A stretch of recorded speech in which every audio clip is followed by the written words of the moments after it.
বাংলাদেশ বেতার সিলেট। শ্রোতা বন্ধুরা, এবারই শুনুন স্থানীয় বাংলা সংবাদ। আসসালামু আলাইকুম। সন্ধে 7টা। বাংলাদেশ বেতার সিলেট সংবাদ পড়ছি নন্দিনী রায়।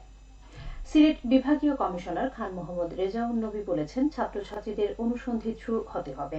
অগ্রসর পৃথিবীতে এগিয়ে যেতে হলে সময় উপযোগী ও প্রায়োগিক গবেষণার বিকল্প নেই। বিষয়ভিত্তিক জ্ঞান অর্জনে জীববিজ্ঞান অলিম্পিয়াডের মতো প্রতিযোগিতা গুরুত্বপূর্ণ ভূমিকা রাখবে। আজ তিনি কৃষি বিশ্ববিদ্যালয়ের কেন্দ্রীয় অডিটোরিয়ামে সিলেট অঞ্চলের জীববিজ্ঞান অলিম্পিয়াডের উদ্বোধনী অনুষ্ঠানে একথা বলেন। এ সময় অনুষ্ঠানে উপস্থিত ছিলেন মাধ্যমিক ও উচ্চশিক্ষা অধিদপ্তরের পরিচালক প্রফেসর গিয়াসউদ্দিন আহমদ চৌধুরী। সারা দেশব্যাপী জীববিজ্ঞান অলিম্পিয়াডে 11 অঞ্চলে প্রতিযোগীরা অংশগ্রহণ করছে। এর মধ্যে সিলেট অঞ্চলে 1200 প্রতিযোগী অংশগ্রহণ করেছে। আসছে পবিত্র ঈদুল আজহা। এ উপলক্ষে সিলেট বিভাগের জন্য অগ্রিম টিকিট বিক্রি শুরু হয়েছে। শতভাগ টিকিটই বিক্রি হচ্ছে অনলাইনে। গতকাল দুপুর 2টার পর থেকে টিকিট বিক্রি শুরু হয়। এদিন 31শে মে এর টিকিট বিক্রি হয়েছে। আগামী 7 জুন পবিত্র ঈদুল আজহা ধরে 27শে মে পর্যন্ত অগ্রিম টিকিট বিক্রি হবে। 22শে মে 1 জুনের, 23শে মে 2 জুনের, 24শে মে 3 জুনের, 25শে মে 4 জুনের, 26শে মে 5 জুনের এবং 27শে মে বিক্রি করা হবে 6 জুনের টিকিট। সিলেট বিভাগের যাত্রীরা প্রতিদিন দুপুর 2টা থেকে অনলাইনে টিকিট কিনতে পারবেন। ফিরতি যাত্রায় টিকিট বিক্রি হবে 30শে মে থেকে 5 জুন পর্যন্ত। ঈদুল আজহায় সিলেট থেকে প্রতিদিন রাজধানী ঢাকায় যাবে ও আসবে 4 জোড়া করে মোট 8 জোড়া আন্তনগর ট্রেন। আর সিলেট থেকে চট্টগ্রামে প্রতিদিন যাতায়াত করবে 2 জোড়া করে মোট 4 জোড়া ট্রেন। সিলেট রেলওয়ে স্টেশনের ম্যানেজার মোহাম্মদ নুরুল ইসলাম বিষয়টি নিশ্চিত করেছেন। অনলাইনে টিকিট কেনার জন্য রেলওয়ের ওয়েবসাইট railway.gov.bd ঠিকানায় প্রবেশ করতে হবে। আজ বিশ্ব কচ্ছপ দিবস। সারা দেশের মতো সিলেটেও আজ পালিত হচ্ছে বিশ্ব কচ্ছপ দিবস।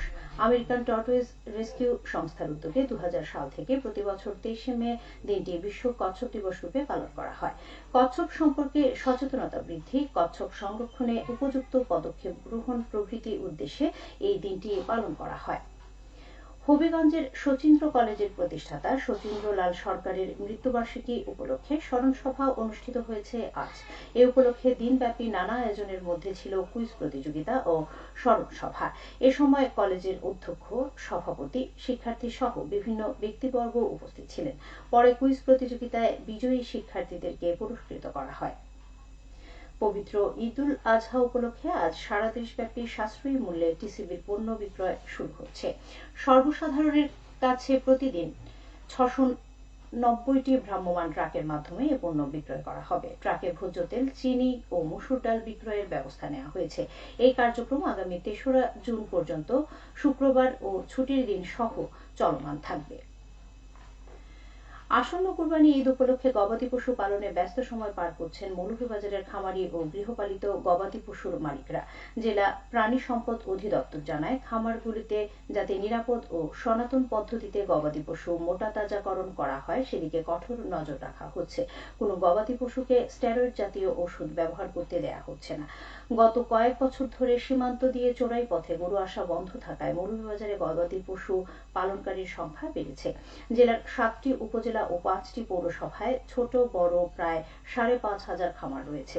চলতি বছর কোরবানির ঈদের জন্য এসব খামারে প্রায় 65,000 গবাদি পশু বিক্রির জন্য প্রস্তুত রয়েছে। তাছাড়া গৃহপালিত পশুর সংখ্যা প্রায় 44,000। সব মিলিয়ে এখন পর্যন্ত প্রায় 1 লাখ গবাদি পশু কোরবানির জন্য প্রস্তুত করা হচ্ছে। হবিগঞ্জের মাধবপুরে নিখোঁজের 10 দিন পরে এক ব্যক্তির গলিত লাশ উদ্ধার করেছে পুলিশ। আজ আখাউড়া সিলেট রেল লাইনের মনতলা অপরূপা স্কুলের পশ্চিম পাশের জঙ্গল থেকে তার লাশটি উদ্ধার করা হয়। জানা গেছে, গত 13 মে বিকেলে মনতলা বাজারে গিয়ে নিখোঁজ হন। পরে পুলিশ লাশের সুরতহাল সম্পন্ন করে ময়নাতদন্তের জন্য সদর হাসপাতাল মর্গে প্রেরণ করেন। মৌলভীবাজারের জুড়ি উপজেলার টালিয়াউড়া সরকারি প্রাথমিক বিদ্যালয়ের একাডেমিক ভবন, বাউন্ডারি দেয়াল ও গেট নির্মাণ প্রকল্পের কাজ এগিয়ে চলছে। এতে ব্যয় হচ্ছে প্রায় 2,40,00,000 টাকা। প্রকল্পের আওতায় 5 তলা ভিত বিশিষ্ট 3 তলা একাডেমিক ভবন, 340 মিটার দেয়াল ও 2টি গেট নির্মাণ অন্তর্ভুক্ত রয়েছে। ইতিমধ্যে প্রকল্পটির 80% কাজ শেষ হয়েছে। বাকি কাজ শেষ হবে বলে আশা করা যাচ্ছে। প্রকল্পের কাজ শেষ হলে শিক্ষার্থীদের পাঠদান, নিরাপত্তা ব্যবস্থা সহ অন্যান্য সুযোগ সুবিধা বৃদ্ধি পাবে। এলজিইডি তা বাস্তবায়ন করছে। সবশেষে আবহাওয়া। রাত 1টা পর্যন্ত পূর্বাভাসে বলা হয়েছে সিলেট সহ পার্শ্ববর্তী এলাকার জন্য কোনো সতর্কবাণী নেই এবং কোনো সংকেত দেখাতে হবে না। আজ সিলেটের সর্বোচ্চ তাপমাত্রা ছিল 34 ডিগ্রি এবং সর্বনিম্ন 22.9 ডিগ্রি সেলসিয়াস। বাতাসে আর্দ্রতা ছিল সকালে 71 এবং সন্ধ্যায় 63%। আগামীকাল সিলেটে সূর্যোদয় হবে 5টা 4 মিনিটে এবং অস্ত যাবে 6টা বেজে 34 মিনিটে। সংবাদ শেষ হলো। আমাদের পরবর্তী স্থানীয় সংবাদ প্রচারিত হবে আগামীকাল সকাল 8টা 10 মিনিটে।